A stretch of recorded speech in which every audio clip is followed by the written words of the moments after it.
Hi, I'm Shenyong. I'm back here. You probably remember me from the welcome address. Okay, so I'm a lecturer in NTU with the physics division.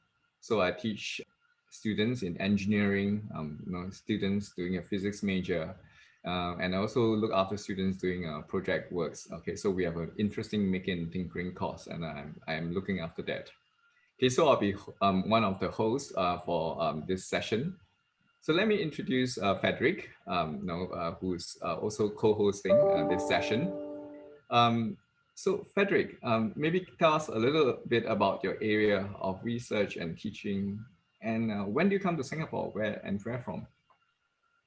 Right. So I'm actually from mathematical sciences. So I'm a mathematician. I'm actually coming from Switzerland. I came too long ago already. My area of research is my main area is around algebra, number theory, more of pure math type of topics, which it's actually mostly what I teach as well.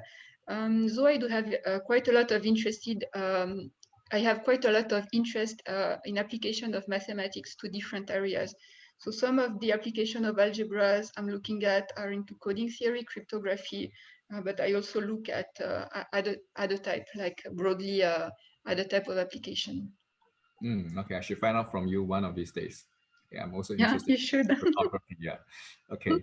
So we'll just go around, to introduce, our alumni who has joined us for today's session. So they'll just do a very quick introduction, and then we'll ask them some questions. Okay. So let's start with Daryl. Yep. Hi everyone, I'm Daryl. So I graduated in 2012 for my undergraduate, and then after that I did a PhD, and then I graduated again in 2017. I'm currently working as a data scientist. Yep. Look forward to share a little bit more later. Yeah, so Daryl is from our physics program, and I think Stephen is also from our physics degree program. Stephen, you want to say a few words? Okay, hello everyone. Hello everyone, my name is Stephen Lee. I graduated in 2011 from NTU at the School of Physical and Mathematical Sciences.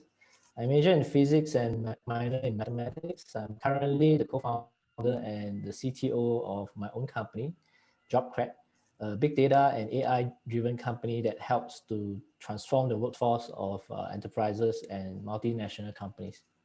I look forward to share more in the later session. Yeah, sounds interesting. Yeah, your job is more interesting than mine. Okay. Nelly now is my colleague. Maybe Nelly, you can introduce yourself. So hi everyone, my name is Nelly, and I graduated from the physics department in 2012. I think I'm actually in the same cohort as Daryl. And after that, I worked as a research assistant in CQT for a couple of years before doing my PhD. I was doing my PhD in the Netherlands, working on quantum thermodynamics, and graduated in 2017, I think. Went on to do my postdoc, and only very recently joined back in NTU as assistant professor. So indeed, it's great to be back in NTU, and it's great to have Shenyong as a colleague. Yeah, welcome back. Okay.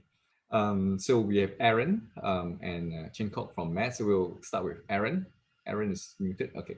Sure. Yep. So actually, I'm a 2013 graduate. I studied mathematics and economics at NTU as well. I think on my profile on the website, I'm actually with KPISoft as a director of customer success. But most recently, I've just moved over to ByteDance, who is the company that looks after TikTok as part of their whole monetization integrity team, looking at data as a product. So we can also talk more about that later in the discussions. Very good. Okay, we'll see how your maths degree help you in your work.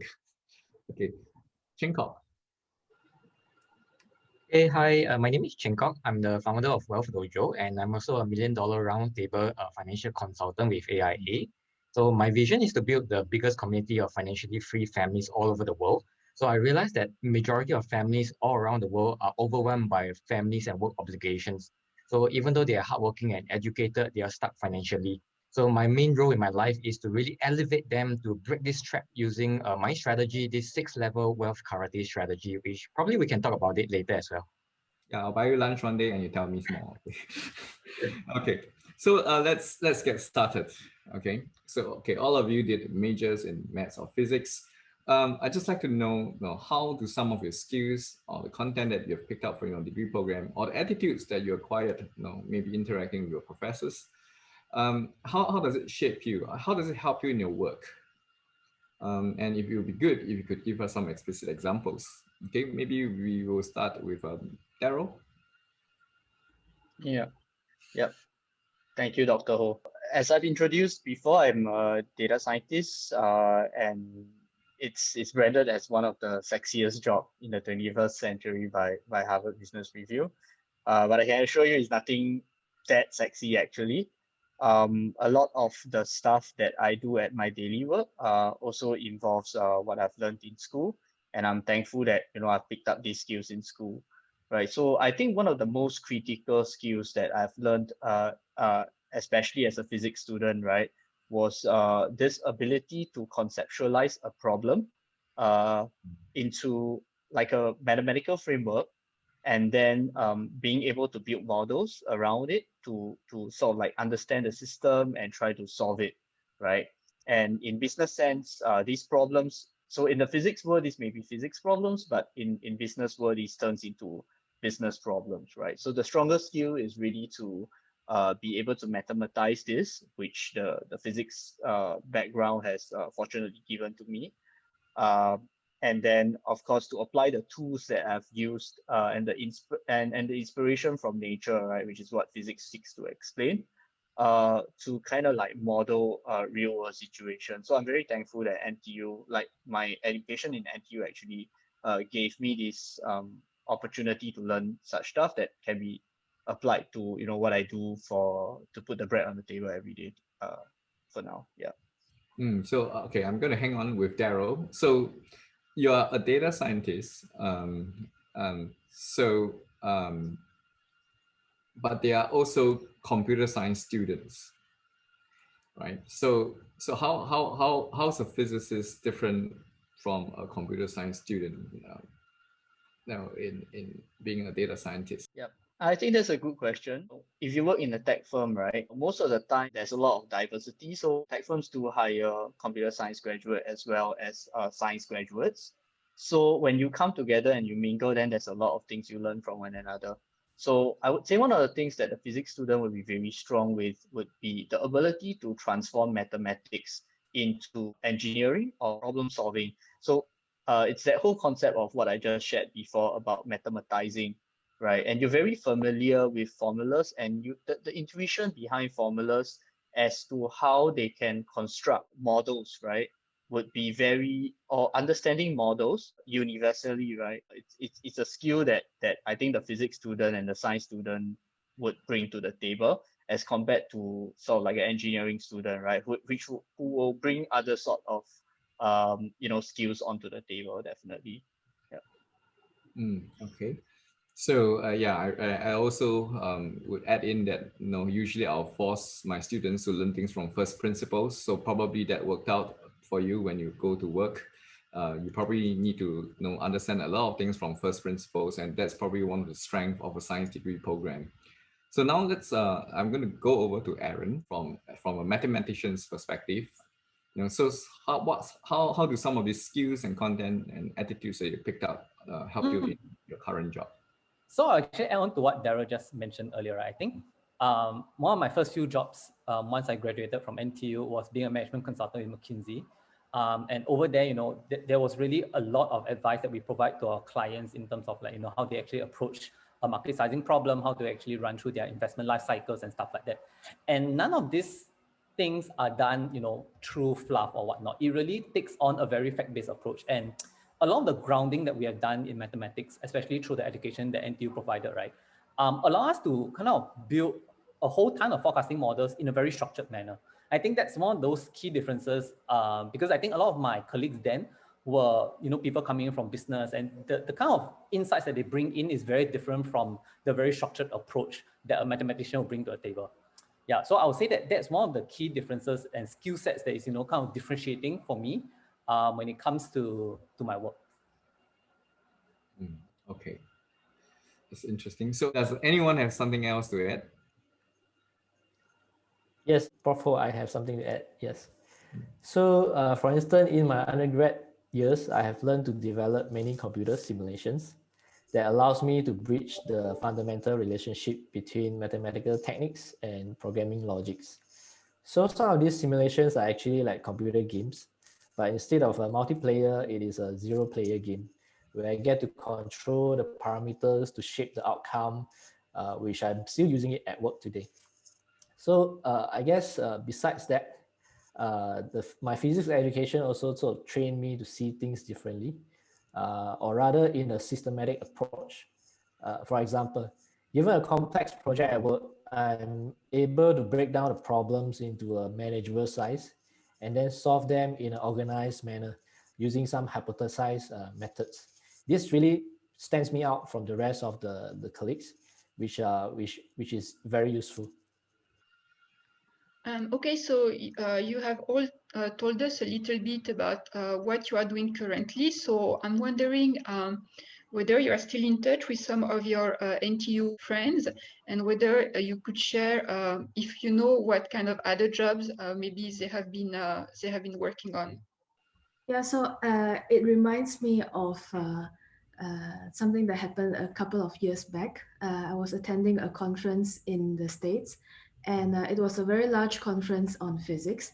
And it was a very pleasant surprise how many of our alumni, my own friends back from undergraduate days, that I actually met there because they were doing their PhDs in different parts of the world. And we really had a very pleasant catch up. So a good number of them actually went on to pursue their PhDs and do research in physics. I know some people who are teaching currently as well in JC and in Poly. I think also quite a number of them are actually doing research-related jobs in DSO and in A-Star. So teaching and research related. Chinkok? Yeah, so for me, just like what Nelly mentioned, I'm just thinking what my friends are doing, and I realized that our degree in NTU is it's great because it's very diversified. You can really do any job that you want. So I have friends who are in teaching role. They are in primary school, secondary school, in JCs as well, and big majority of them are in the government jobs. So it's spread across the sector. Some of them are in the LTA, some of them are in HDB. They're just everywhere. So a degree such as us give us a lot of opportunities to just find a job that you really want to do and not to constrain to just one path. So that's what I like about our degree. So there is actually always a stereotype that says that no, if you do a science degree, you either become a researcher or you become a teacher. So I think most of you except Nelly is actually a counterexample of this perception. So I'm just, all of you have interesting jobs. So I was just wondering whether, have you heard of, what was the most exotic job that you heard that your friends are doing that no one would dream that is related to a science degree? Yeah. Maybe I can share some of the interesting ones I've heard. Of course, there are people who, like Steven, become startup entrepreneurs, and then I think Aaron's job is also pretty interesting, right? But I had a friend who was from my batch, who did PhD in my batch, right? And he went on to become a quant. So these are basically people who trade the stock market, but not using any one of your investment rules or stuff. So they would trade it purely based on mathematical signals and purely based on statistical signals, right? So it's a very cool, but I would guess very stressful job because you're dealing with so much money, right?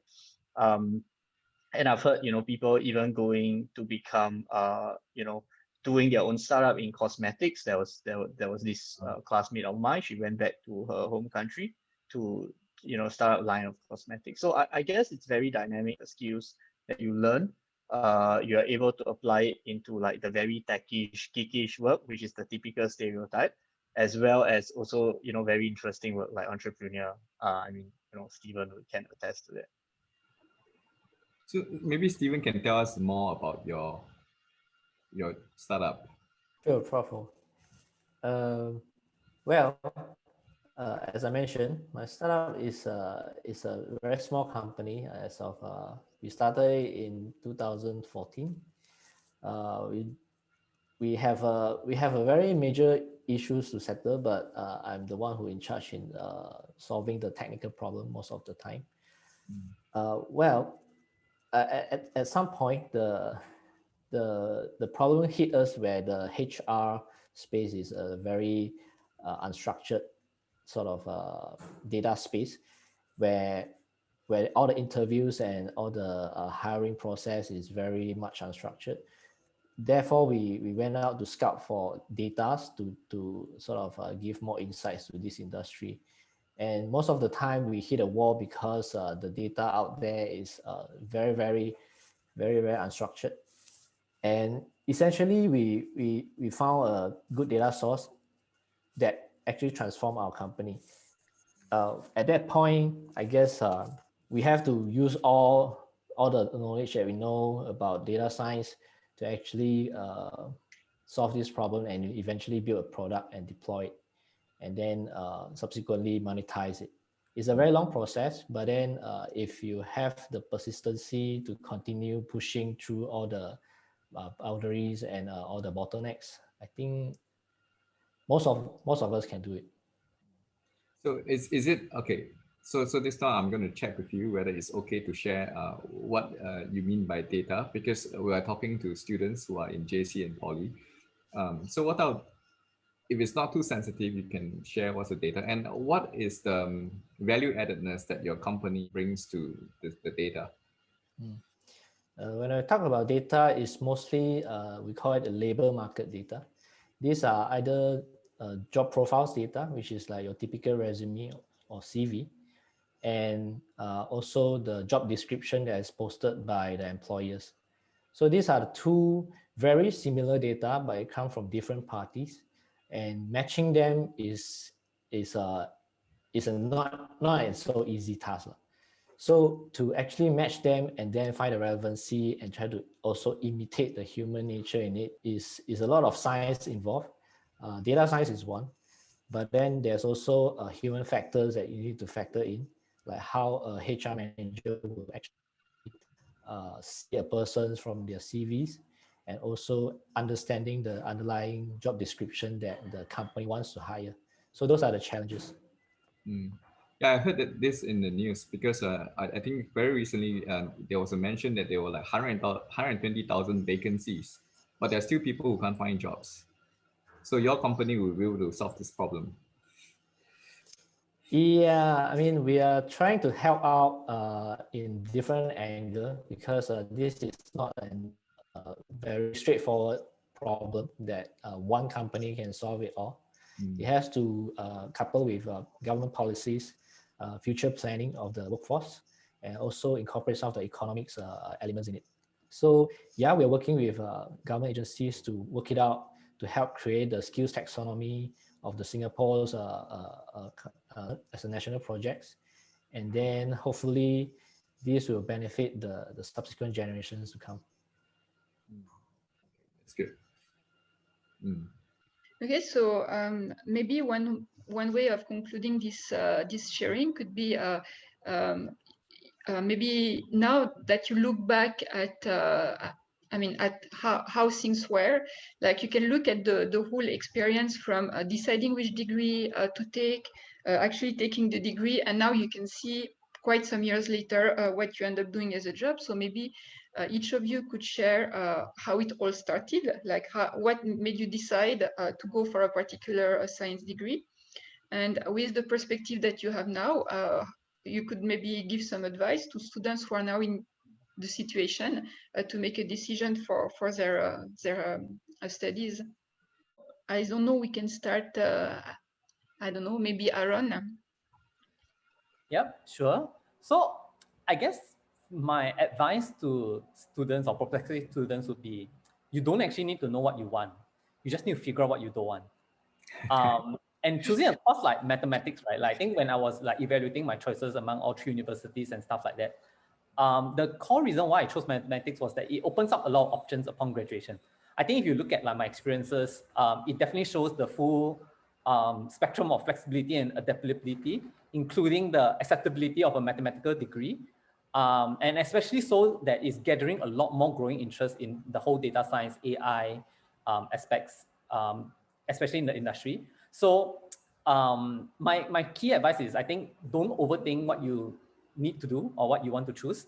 Just go with something that's a bit more generic and something that, gives up the most options as you graduate, and that will do you the best. Okay, thank you. Okay, maybe I can go next, and Sure, then I Daryl, can of course. nominate the next person, so that then, Okay, sounds because good. Aaron is actually on the left of my screen, so I will just nominate on my right after I finish. So and also because I want to echo what Aaron said, right? Basically, about choosing what you don't want to do, just having to be sure of what you don't want to do, right? Because I chose physics because I wanted to do physics. When I was in JC, I actually liked the subject, but it turned out to be so different from what I was taught in junior college, right? But I think what's more important is to really choose something that you are passionate about, something that you have interest in, and then along the way, like what Steve Jobs says, connect the dots, right? Because when I chose physics, it was also, in terms of career options, people used to think that it's a very limited kind of career choices for people who study hard sciences and mathematics. But look how the data revolution has changed the way we looked at these things, right? So along the way, I guess it's all about connecting the dots, and at some point in time, you will figure out something that you are passionate doing, and then at the same time it's viable as a career, right? Or and it pays the bills to start with, and maybe even do well, right? Because the next, I mean, everybody says the next 10 to 20 years is going to be science again, right? Just like they had said this 10 years ago. So don't be too worried. Choose what you like. Learn how to connect the dots between the things you like. Yeah, and then I think the person on my right is Cheng Kok, so I'm gonna nominate you to go next. You can do the favor later. Okay, thank you very much, Daryl. So for me, I want to speak to all those people who are considering a degree in the finance section. Okay, so I will join NTU. I joined mathematics and economics is because I deliberately didn't want to choose business or accounting, and I felt that economics and mathematics have an edge over. In my role right now, I felt that my degree in mathematics and economics have an edge over those people who actually studied accountancy and business, because I get to see things from a different perspective, especially from an economics perspective and also a very mathematical perspective. So those of you who are interested in finance, you can consider mathematics and economics. And if there's one advice that I want to share with you guys today, it will be just three things. Number one, be curious. So whatever you want to find out, just go search the internet, ask someone. Number two, if there is an opportunity, just step up, then eventually you'll learn something. And number three, don't be afraid to ask questions. If you have something on the top of your mind, just ask someone, because if you don't ask anything, the answer is always no. Okay, so I'll just pass on to the next person, Nelly. Yes, thanks, Cheng Kok. I think I resonate quite a bit with all the different points that Daryl, Aaron, and Cheng Kok have already made. About, for example, knowing what you don't want and going for what you want. And I think more fundamentally, that is an outcome of reflecting on yourself. So I encourage people, before thinking about what to do, to really understand yourself, understand your likes and dislikes, understand what you are good at and what you are weak at, and make choices based on these reflections. I decided to do physics when I was 15. So way before I came to the point where I needed to make a choice. And that the reason for that was really simple, because I have always been fascinated with how nature follows certain patterns. And I know that it was hard. I know that people discourage me from studying it and say that, you should go into, I don't know, engineering instead or something else instead, because physics is hard or something like that. I never listened because I think that I'm willing to pay the price for physics being challenging. I like being challenged, and I like the process of really acquiring that type of new knowledge. And I think that personality is usually, that's the reason why I chose to do physics, and that's also the reason why I stuck to physics until right now, I would say. I don't think I can stress this more, because we are in a day and age where university tertiary education is almost a default for young people, but it's not always very clear what to study. You only know that you have to study something, but you're not sure at all what you want to study. And as a result, sometimes people can decide what to study purely based on, for example, I'm good at physics, then I study physics. I'm good at studying mathematics, then I do mathematics.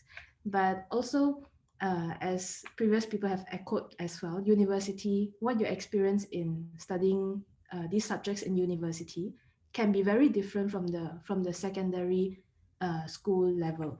So the question is, what is the motivation or the fuel that keeps you going in spite of those challenges? And I think that really ties along with knowing what you want. Yeah. I think it's time for Stephen, is it? Well, I guess I have to wrap this up, right? Guys, can hear me well, right? Okay, so I think Nelly made a very good point. I mean, the reason why I chose to study physics as a young kid is because I heard a lot of the atomic bombs stories from my dad. He always showed me this fascination about all these scientific sharings. But as a curious kid, I think we all want to know about what is the final questions that you cannot ask further. It's like, what kind of educations will give you the understanding of the most smallest particle, or even the biggest sort of cosmology out there. Physics is the one that can only answer that, I believe.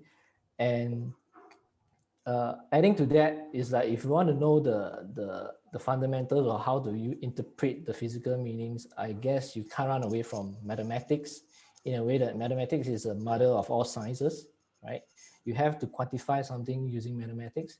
So that's why having major in physics and minor in math is a very obvious choice to me.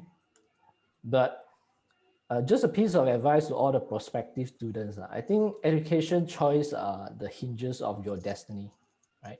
And sometimes it's the smallest decision that will change your life forever. So you probably might not know what to choose, but then you just have to keep exploring. And I've chosen NTU as part of my education journey that molded to who I am today. And I think you guys can make a difference too. Yeah, and I wish you guys good luck and all the best. Thank you very much. I believe that the audience would have lots of questions that you want to ask the panelists. So I will refer you to the Zoom session at the end of this whole sequence of talks. Okay. So thank you everyone for your time and contribution. So I'll see you later in the Zoom room. Okay. See you.